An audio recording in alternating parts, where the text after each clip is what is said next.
Welcome to Between Two Coaches, a digital mentors podcast for coaches, consultants, authors, speakers, and experts. I am your host, Norbert Orlewicz, and in each episode, we have a conversation with successful and emerging thought leaders in the mentoring industry to share experiences, insights, and practical strategies to make a bigger impact with our work.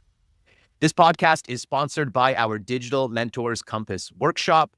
Most coaches struggle to enroll enough clients consistently, not because they're bad at coaching, but simply because they lack clarity and simplicity in their marketing strategy. Simply put, they don't know how to stand out in their market. Our guest today knows how to stand out. We're going to be talking about that here today and attract their ideal perfect clients. That's why we created the Digital Mentors Compass experience. It's a step-by-step workshop where you will clarify your marketing message and receive an AI-powered 30-plus page marketing report personalized for your specific business and goals. It's not another course or a cookie cutter system. This is an interactive workshop where you're going to walk away with a personalized roadmap to finally achieve your goals with a simple plan you can actually follow. Register to attend the next workshop for free at compassworkshop.com. Again, that is compassworkshop.com. So today's guest is Jennie Bellinger. I'm so excited to have her here. We always have great conversations whenever we get together. Jennie is a certified professional coach and the host of the Badass Direct Sales Mastery podcast. Top direct sales leaders hire her to create the time freedom to go along with their financial freedom because many leaders are doing far too much themselves. Jennie is a two-time international best-selling author. She's an award-winning leader and podcast host. She's also known as the Direct Sales Dom. Luckily, as a certified professional coach, her methods are very effective, but they are not painful. And her personal motto is, I don't half-ass anything, I badass everything. Jennie, welcome to the conversation. Thank you so much, Norbert. I am so happy to be here. I love talking to you, and I look forward to see what's going to come out of our mouths. Me too. That's why I'm excited. So let's Good. kick this off. It's an honor to have you here. We got a lot to talk about. We're going to try to keep it to like 40 minutes or so. Mhm. And I like to start these episodes with some type of thought-provoking question just to get things kind of started. So I'm going to ask you, what do you think separates truly great coaches? Is it skill? Is it certification? Is it experience, mindset? Or is it something else entirely? And I want you to bring up the topic of certification here as well. Yeah. No, I think certification is a part of it. It's not the only thing. I'm not saying that if someone isn't certified, they can't be a great coach. But I will say going through that process, that training takes good coaches to a next level. And that's really it's a fast track way to become a great coach. So, experience does help because, I am a coach who works in the world of network marketing because that's where my experience is. And that's where so I've been down the path of earning the trips, earning the cars, earning the, walking the stage, getting the trophies, getting the Miss America treatment of, crowns, flowers, all of that stuff, right? So if that's somebody's desire to achieve those things, I can help with that because I've been there. I know what that journey looks like. I've overcome those obstacles, so I can have those conversations and work my clients through them. But experience isn't all there is, and certainly great coaches are the ones who are asking the right questions, asking powerful questions, holding their clients accountable. Like that's why I keep a writing crop at my desk. It's a prop. I've never actually hit anybody with it, but it's a easy joking way for me to go, do I need to pull out the writing crop because you haven't done the thing that you said you were going to do like 3 sessions in a row? So do we need to have a conversation of, is this something you really still need to do? Or was this I think I should do this, kind of thing. So it's being able to ask the powerful question, do we still need to do this? Is that really something that's going to get you to where you want to go or not? Best coaches that I've had have been the ones who do what I talked about, right? They ask me the questions that got me thinking instead of trying to tell me what to do. Because that's not a coach, that's a consultant. Like, there's a difference. And I'm not saying consultants aren't necessary and aren't beneficial, right? It's a different skill set. And my background is teaching, right? And the one thing I knew as a teacher was my kids, my students, learned better when they came up with the answer themselves. So I took that skill and brought it with me into coaching to say, okay, how can I help my clients answer the question themselves? Because that light bulb moment is where shift happens. So that's really the necessary piece for a great coach to be able to do that. Well, I wanted to ask you this question because I also started in the network marketing industry. I had my years of experience there. And I always felt like that experience in network marketing for so many different reasons made me into the entrepreneur that I am and made me into a much better coach as well. You also are in the network marketing space. You have been for many years. You've also been a coach for many years. What has the network marketing experience given to you as an entrepreneur, as a marketer, as a podcaster, as a coach? Yeah. The first thing that comes to mind is a thick skin. Nice. Honestly, because let me tell you, if there's an industry that gets a lot of crap, I don't know how much we're allowed to say here, so I'll say. This is an adult show. Okay, yeah, if there's an industry that gets shit on a lot, it's network marketing, it's direct sales, it's MLM. And so people who are in this industry, we not only are trying to do what other entrepreneurs are doing, which is sell our products or services to people who need them, but we also have to overcome the, is this a pyramid scheme? Is this a scam? Like, do you really think I would be doing this if this was a scam? Like, let's think about that before those words come out of your mouth, please. You know? So it's given me a much thicker skin. Hearing no maybe, at first was hard because being ADHD, rejection sensitivity dysphoria is a thing. And, so learning to be able to accept that no and realize it's not about me. And honestly, if it was about me, then it still wasn't about me. It was about them. And we're not a fit. It's not a fit, and that's okay.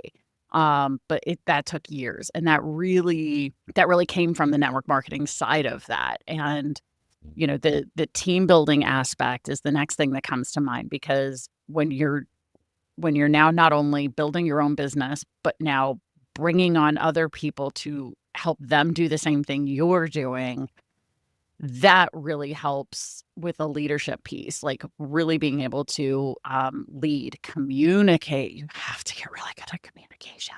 You have to in order to be successful in entrepreneurship. And so coaching especially is a communication-based service. And so that ability to lead a bunch of people who don't have to follow you, because in network marketing, you can bring someone onto your team, and if they don't do what they say they're going to do, there's not a damn thing you can do about it. You can't fire them. You can't do whatever, because their contract is with the company, not with you. So it inspires a different type of leadership, but that leadership is like what John Maxwell calls pinnacle leadership, because if you can lead a network marketing team, you can lead anyone. That is so true. And I love the way that you said that. I never thought about it that way, is because they don't have a contract with you. They haven't hired you as a coach. You Yep. haven't hired them. So you're not their employer. It's completely independent. And Yeah. that is definitely the one thing that I think has developed me into the coach that I am, is that so early on in my network marketing career, you have to step into that role of leadership. Like as soon as you have 1, 2, 3 team members, you don't even have to have a massive team.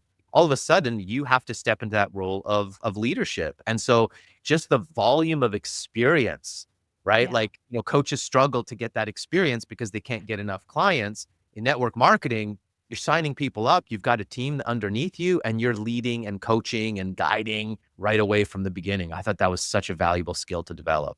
All right. So let me bring up your brand. Obviously, we have to talk about your brand because you've made some bold choices with your branding. And I Yeah. love talking about brand. I love making bold choices.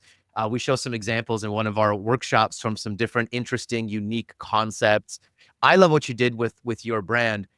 Tell me about that decision, that choice, to go down this route, and how has it impacted and helped your business? Because obviously it has Right. helped. You haven't, you didn't say, "Whoa, that was a big mistake," right? It obviously has worked for you. So let's talk about that. How has that choice impacted and influenced your business today? Yeah. So my brand, for anybody who hasn't done their research before Go listening visit to our this, website. is it's Badass Direct Sales Mastery, which if you take the acronym for Badass Direct Sales Mastery is BDSM. And that, interestingly enough, that brand started for my podcast because my first coaching business was called Level Up Coaching LLC. And it was, about leveling up in network marketing, and it was very safe. And I realized that looking back, Yeah. it made sense at the time because that's where I was, right? But when I launched my podcast, I was like, what makes me different? What is out there? What's something that is a part of me in my life? Well, my sense of humor. I've always thought that marketing should be really on the cheeky side. Like my favorite marketing are those kinds of things that just like they have a foot on either side of that line where people are like, oh, Yeah. Yeah. And so I think that's some of the best marketing is when you're writing that line because it's just it brings the right people to you. And so for me, it has been very successful to the point where I ended up dropping my Level Up Coach brand. And Mm. now my business is called Badass Direct Sales Mastery. So it's not just the podcast, it's everything. It's the podcast, it's my coaching, it's my virtual summit, it's all the things. Someday a book or something, Mhm. we'll have all of that. Um, but that decision to do that was absolutely to get people to check in or check out of being somebody who thinks they might want to maybe someday do something with me. Because my first podcast art was me in a corset with a very austere look on my face. Now, I have since changed my art, but if you go Google my podcast name, you'll see the different iterations of podcast art that have come out.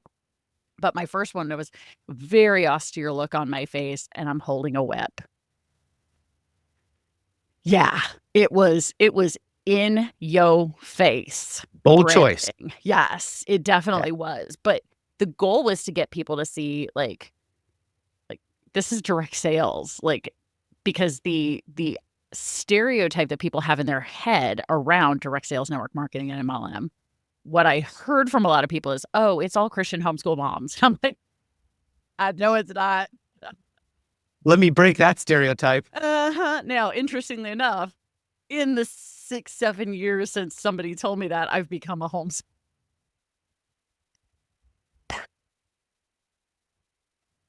definitely not Christian. Hello, BDSM, right?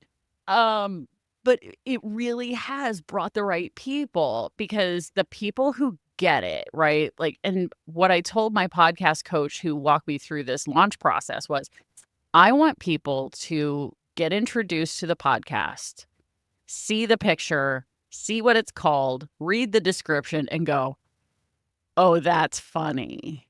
Like, I want them to giggle and be like, "I gotta listen to that." Like, I got a feeling, like, without even listening yet, this chick is my jam. Like, and that's happened.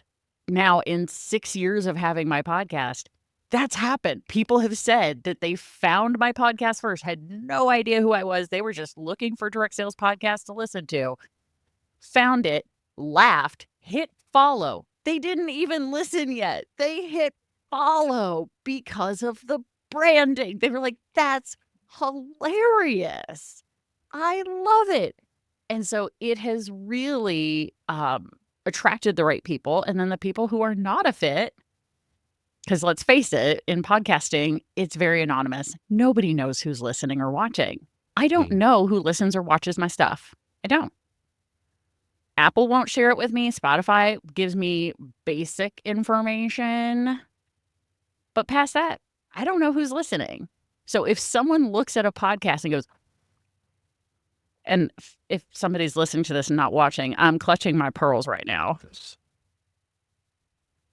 If they're clutching their pearls going, I could never, then we're not a fit, right? If somebody can't step out of a comfort zone to listen to a show that nobody knows they're listening to, they're never going to work for me. They're never going to be a great client for me. Right.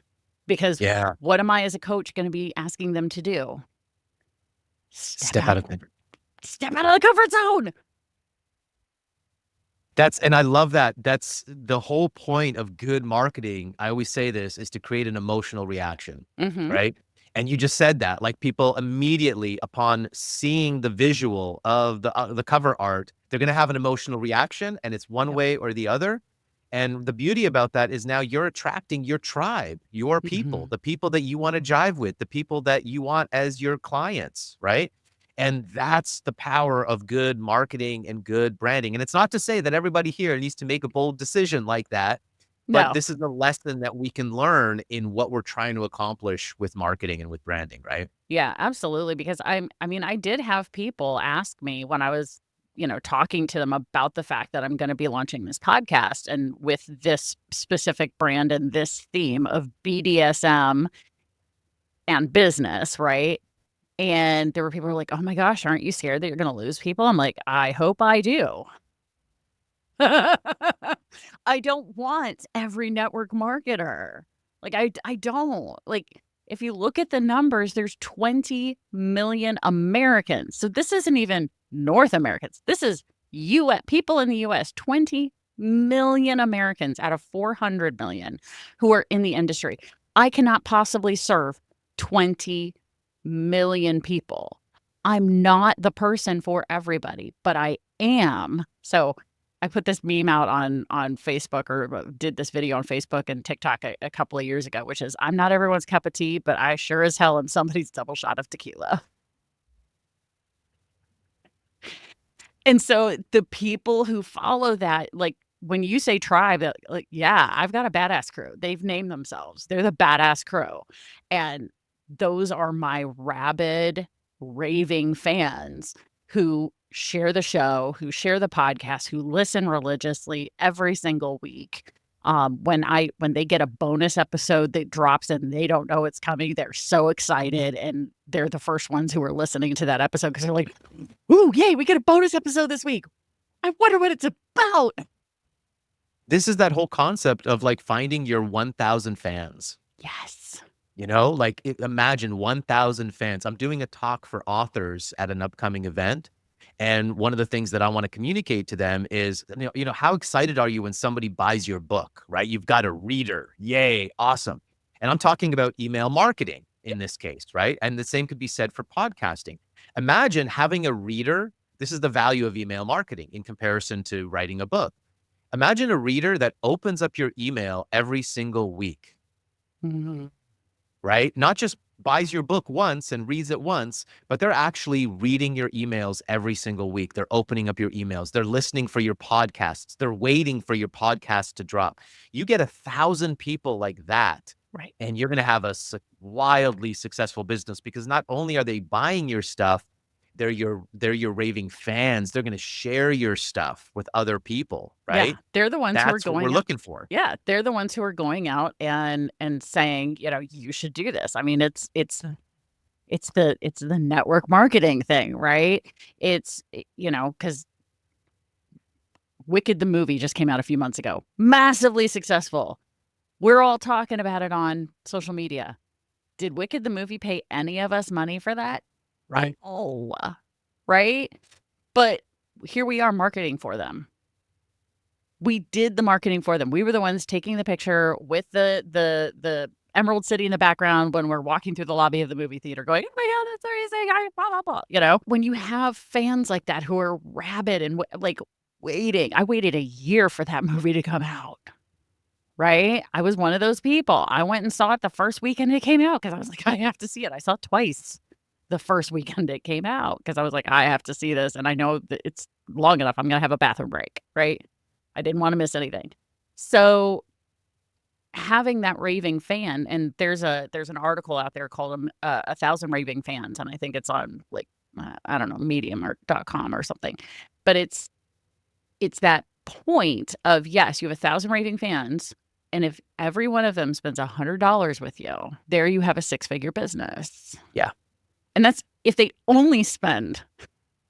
And I guarantee you, you're the best Yeah. ones, like the 80% of your top 1,000 fans are spending way more money Way more than than that. that. If you give them the opportunity to, right? And this is why you Right. need to have some of these more exclusive premium high ticket offers, which we're going to bring Yes. that up because you're launching your high ticket mastermind. I want to talk about that a little bit. But before we get there, Yeah. we'll talk about the networking component of our business, of growing a Mhm. coaching business. I see far too many coaches, and this is for entrepreneurs all over the place, this whole concept of the solopreneur, right? I Mhm. think I'm going to start like being like throwing rocks at this whole idea of the solopreneur because I think it's one of the most dangerous and horrible concepts that has ever come out in the entrepreneurship space. Yeah. If you're trying to build your business on your own, you're doing it wrong. That's been my rule ever since I started in this industry because all of my success has come through joint ventures, partners, collaborations. I have not done any successful thing myself on my own by myself, and I don't think Yeah. anybody has, No. right? Agreed. It's all about people, and I love this about networking. And you do a lot of networking. You're a big, people person, which I'm not. I'm much more of an introvert, okay? Right. But um, events, collaborations, this podcasting tool, your ability to build this network and these connections. Tell me about how important building your network as a coach is to growing your business on all different levels. How do we leverage this? How do we get out of our comfort zone? And, I'm a solo coach building my coaching business and actually leverage connections and Yeah. networks. I 100% agree with you on that. Remove the word solo from your vocabulary when talking about yourself, because if you are wanting to make the impact that you want to make, you're not going to do it by yourself. Every great thing that I've done in my business has been with other people. I did not build a podcast by myself. I did not build a virtual summit by myself. And you want to know why? Because the first time I tried to do one, I did it by myself, and it was the most epic fail of epic fails. It was the Hindenburg of virtual summits. It was awful because I tried to do it by myself, and the week of the event, 35 out of 36 speakers dropped out of the event. What? Yeah, I said Hindenburg. Oh God. I've seen failures, but that's 35 out of 36 speakers were like, "Oh, no, I can't do that this week." Talk about the universe going, like slapping me in the face going, "No, you're doing it wrong." And that's when I brought other people in because I went, "Oh, I got cocky. I thought I could do this all by myself." I just had Yeah. an idea for the show. I think we're going to start collecting like the top 10 entrepreneurial failures of all time. And you've just started the trend. You are number You're one right welcome. now. We're going to You're see if anyone welcome. can beat this. The Hindenburg of virtual summits, I'm telling you, it I was love it. epic. And I mean, the tears shed that week as, you know, the first person drops out and you're like, okay. The second one drops, you're like, "Oh, okay." The 10th person drops out and you're like, what the fuck is going on? I am so glad that we are laughing about this right now because I Oh, can yeah. only imagine the devastation that you were feeling and the fact that you Oh, kept yeah. going. Oh, yeah. I was like, I have, in addition to I don't half-ass anything, I badass everything, which that motto came out after the episode. Because that was a half-ass effort, which is why it failed so miserably. A half-ass effort by myself. Having other people participate is really what helped it happen because now I was accountable to other people. They were accountable to me. There was this mutual benefit here because the people that I brought on board to help me with it were people who had been doing summits and said, well, we know how to do this. We can help you. Because I was like, oh my God, that was the worst thing ever. And I never want to experience that again. How do I do it right? And so we had this, if I didn't do the thing, the summit wasn't going to go well. And if they didn't do their thing, the summit wasn't going to go well. So we had this wonderful reciprocity going on there, which helps make it more successful, right? And so there's that piece. And then podcasting, obviously, you cannot. The reason pod fade exists is because I think too many of those pod faded podcasters, and pod fade means they stop producing episodes after 10, 12, 15 episodes, it's because they run out of things to say, and they're trying to do it by themselves, and they're trying to edit by themselves, and they're trying to publish it by themselves, and they're trying to promote it by themselves. And if you were to go to my website, go look at the podcast section of my website, go all the way back to the beginning, you'll notice like my first month, maybe the first 6 weeks, I had an episode every single week because I had already done the interviews, done the editing, pre-scheduled all of those episodes so that they went out when they were supposed to. But then after that, I was doing the interviews. But the post-production. Because Jennie doesn't like editing. It's not my strength. It's not what I was made to do on this earth, was not to edit podcasts. I was not made to publish a podcast. I was not made to promote a podcast, like to go do the copy paste, create in Canva, create in blah, blah, blah, whatever. I don't love doing that stuff. It's not my favorite thing on earth to do. So as soon as I started outsourcing those things, I outsourced the editing first, and that happened in March of 2020. So if you go watch between June 2019 and March of 2020, my episodes were all over the place. Like release was all over the place. But I was like, I'm not giving up because I know about pod fade. But as soon as I outsourced editing, every week, like clockwork. Yeah. I have missed 2 weeks in 5 years. And whose fault was it? Mine. Yeah. That's it. But I have only, the team tried to give me a heads up to be like, hey, we don't have an episode. You are always your biggest roadblock. Yeah. Oh, 100%. In business. Yeah. Oh, God. I mean, hold on a second. Probably in life. In life. Let's be honest, right? Yeah. That's honestly, to go back to the coaching question. Yeah. When I'm talking to somebody, when I'm having my discovery session, my complimentary coaching session with somebody the first time, one of the questions I ask them, and this is one question that gets asked every single time, which is, okay, you've just told me what you want out of life, what you want out of your business. Why aren't you there? And if they answer anything other than themselves, I will not take them as a client. I won't do it. I'm not going to try and convince them that it's them. Because if they don't already know it, not my jobs.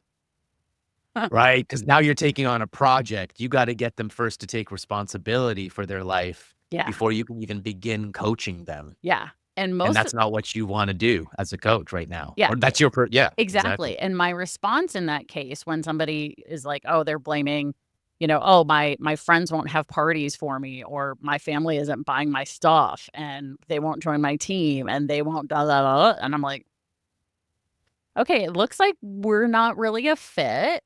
I'm not the coach for you. So, I hope I've been able to be helpful in getting you some more clarity, maybe a light bulb moment. But, this is really the end of the conversation here. And a few times I've had people go, but I want to hire you. And I'm like, okay, I'm not taking you as a client unless you do some homework. And then I make them go read the first 3 chapters of the Success Principles. And if they can come back to me and tell me why I didn't take them as a client, then we can continue the conversation. It doesn't mean I'm going to take them. It means we get to have more conversation to be like, so tell me why I didn't take you as a client. What has shifted? Why is it that you now see, and what are you willing to do about it? I want all coaches to really take this to heart, because what I see, and this is what I've always seen in the network marketing industry and in the sales industry, is we're so desperate for the client, we're so desperate for the money that we'll just take anybody that comes. Mhm. And I've done that myself in my early years, and I've had some terrible clients that I've had to fire and stuff like that. Yeah.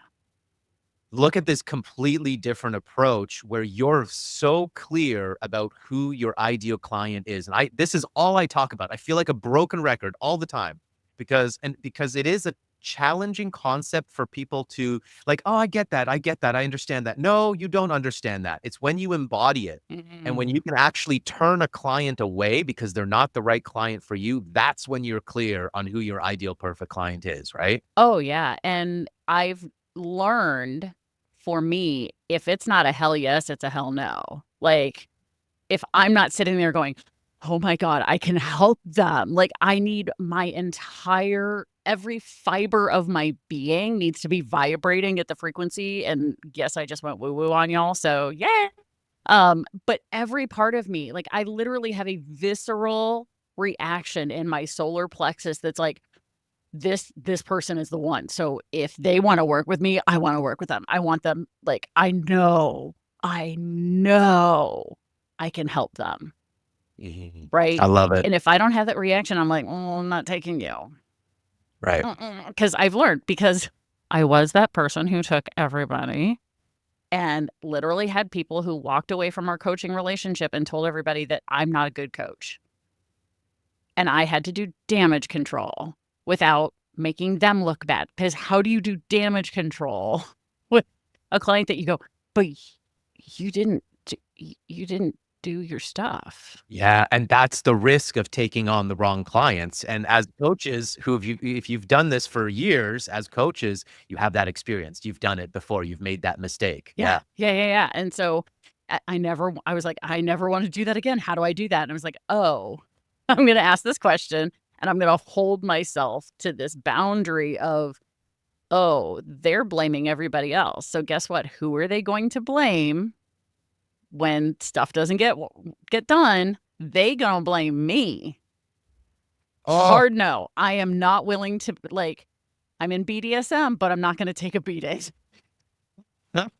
Like, no, yeah, that's not that much fun. no. All right, listen, I'm looking at the time, and Yeah, I'm supposed to be in charge of keeping us on time here, yeah. so I'm gonna move this conversation along. What Let's I do wanna it. ask you is, how do you help your clients? And I want you to bring in your high ticket mastermind that you're bringing in, that Yeah, you guys are gonna be launching this year.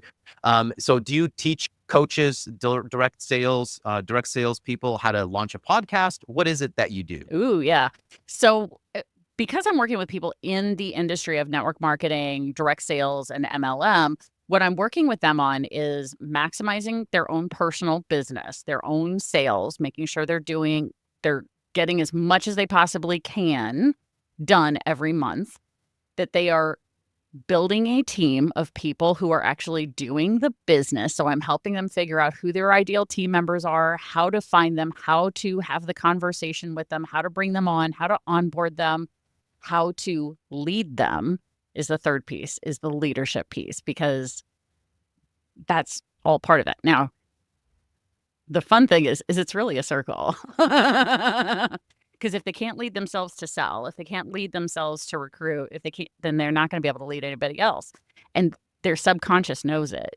So, what Mm, I'm really working with people on is their self-leadership from the beginning without telling them that that's what I'm offering them. So, if anybody's in network marketing, you now know my secret, like self-leadership, like lead yourself first. Because if you don't lead you, your subconscious goes, "Well, pfft, if I don't follow me, why would anybody else?" Right? So that's what I'm working with them on in at the 30,000-foot view. Um, for the mastermind that I'm launching later this year, it's really for top level leaders who, because top level leadership is lonely. Yes, there are other people at the company who are at the same level, but that becomes an echo chamber, mm, right? Because mhm. they've all been there for a while. They've all been doing the company thing for a while. And I think one of the things that helped me be so successful was the fact that I built a network. I did not do this by myself. I built a network of people in other companies that became my own little personal mastermind that helped me learn that, oh, okay, so I'm in a jewelry company, but somebody in Mary Kay is doing this and it's working for her. I wonder if I do that. Oh, look, that worked. That's pretty cool.